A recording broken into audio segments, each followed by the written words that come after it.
Bon, je vais faire un dessin avec des ombres tellement réalistes qu'on aura l'impression d'être dedans. Ok, c'est terminé. Là, si on me dit que mon dessin est plat, je ne comprends pas. Allô, salam? Bon, je pense qu'il va falloir revoir la définition de réaliste. Bref, bienvenue, c'est Riri et aujourd'hui je vais t'aider à ne pas faire de dessin plat en t'expliquant comment faire des ombres de manière simple pour que tu puisses devenir un giga chad. Bon, on va faire ça en 3 étapes avec mes astuces perso en fin de vidéo. Comme d'hab, j'ai pas la science infuse et si vous avez des conseils à donner ou des spécifications à faire sur la vidéo ou sur ce que je dis, n'hésitez pas à les faire en commentaire. Étape numéro 1, la source de lumière. Bon, la plus grosse erreur quand on dessine des ombres, c'est de les faire au feeling et les placer où bon nous semble. Ça, c'est pas bon.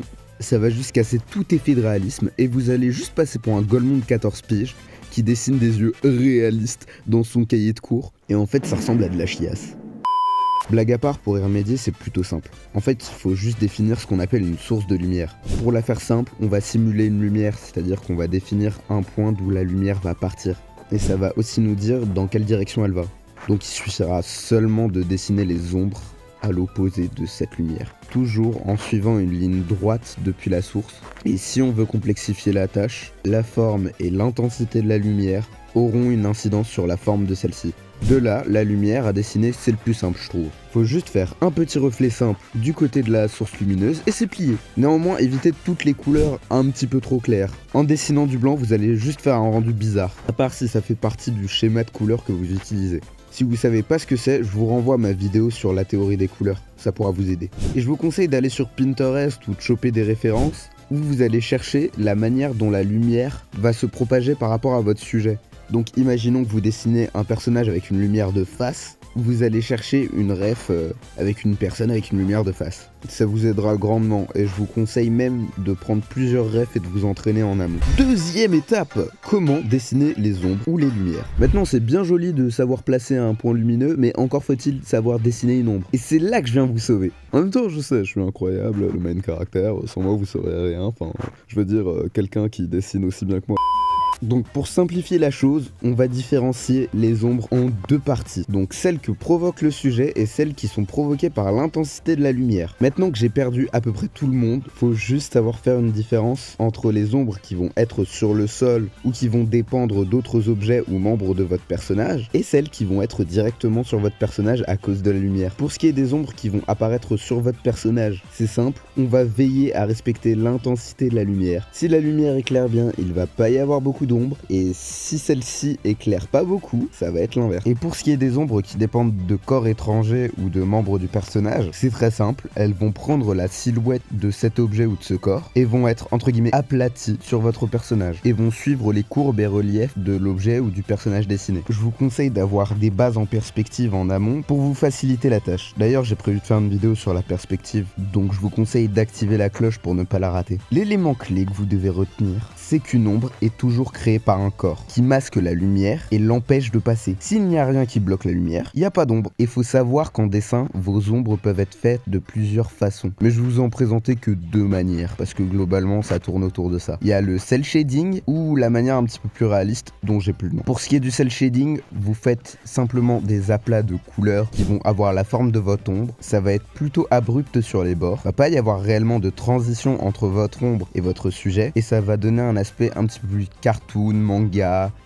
aplati. Pour tout ce genre de style, c'est plutôt pas mal. Et pour ce qui est des ombres réalistes, vous allez faire transitionner lentement l'ombre en fonction de la forme de l'objet, des courbes. Va pas vraiment y avoir de transition abrupte parce que tout va être un petit peu flouté, un petit peu progressif. Dans ce cas-là, va falloir aussi étudier un petit peu comment l'ombre et la lumière réagissent par rapport à la matière. Mais ça, c'est pas trop compliqué. En vrai, vous tapez light source on l'objet que vous voulez sur Pinterest ou la matière que vous voulez et puis en général vous allez trouver votre bonheur. Évitez de mélanger les 2 méthodes. Si vous faites l'ombre d'une manière et la lumière d'une autre manière, ça va rendre pas ouf. Vous allez avoir un résultat dégueulasse. Il y a des cas où ça peut rendre bien, mais si vous regardez cette vidéo, vous êtes sans doute débutant et je vous conseille de ne surtout pas faire ça, à moins que vous sachiez exactement ce que vous voulez faire et que ça a un but esthétique pour votre art. Mais franchement, je vous le déconseille, ça peut donner un aspect un petit peu débutant à vos vos dessins. Et dernier petit détail, vos ombres ou votre lumière ont une couleur. Et la couleur que vous allez choisir d'utiliser pour votre ombre ou votre lumière peut suggérer quelque chose. Ça peut avoir un message ou un sens caché. C'est quelque chose que j'ai déjà détaillé dans d'autres vidéos. Troisième étape, la pratique.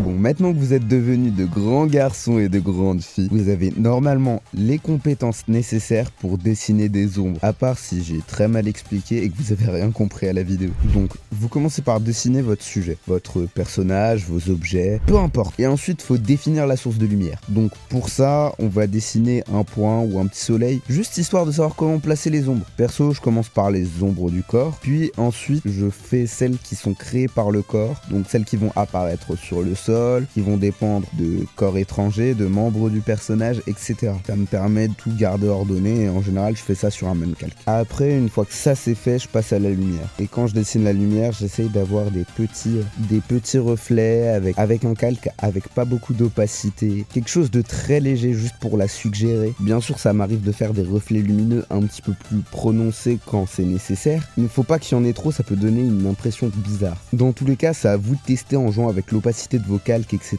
Bon, si vous êtes en dessin traditionnel, le problème ou l'avantage, comme vous voulez, c'est que vous n'aurez pas tous ces paramètres. Donc vous aurez juste à choisir exactement la bonne couleur pour votre ombre ou votre lumière et vous coloriez. En général, j'utilise toujours du violet pour faire des ombres avec un calque en mode de fusion multiplié. Puis je joue avec l'opacité du calque pour avoir des ombres plus ou moins cohérentes avec ce que je fais. Si ça rend trop bizarre, je change la couleur ou le mode de fusion du calque. Malgré ce que j'ai pu dire précédemment, ça m'arrive d'adoucir mes ombres, même si j'ai un style plutôt cartoon, en ajoutant un petit peu de flou à certains endroits. Mais c'est vraiment très léger et il faut quand même qu'on puisse voir la séparation. Du coup, ce que je dis est toujours valable. Vous pouvez le faire, mais faut pas trop flouter l'ombre si vous êtes sur un style un petit peu cel shading comme moi, parce que sinon vous pouvez avoir un rendu très mixte qui va pas forcément être agréable à l'œil. Pour ce qui est de la lumière, je crée un calque avec un mode de fusion éclat et en général j'utilise du orange. Je joue comme d'hab avec l'opacité du calque et si c'est pas bon, on change le mode de fusion ou la couleur. Vous pouvez très bien choisir directement la bonne couleur pour pouvoir faire vos ombres et ne pas passer par des modes de fusion, l'opacité, etc. Surtout si vous faites du digital painting. Mais moi je préfère travailler comme ça et c'est la manière qui me convient le plus. Et c'est aussi à vous de choper les méthodes qui sont le plus efficaces pour vous et qui seront le plus adaptées à votre pratique. Le seul truc qui va être universel et dont je vous conseille de prendre le réflexe en digital, c'est de nommer vos putains de calques, d'accord?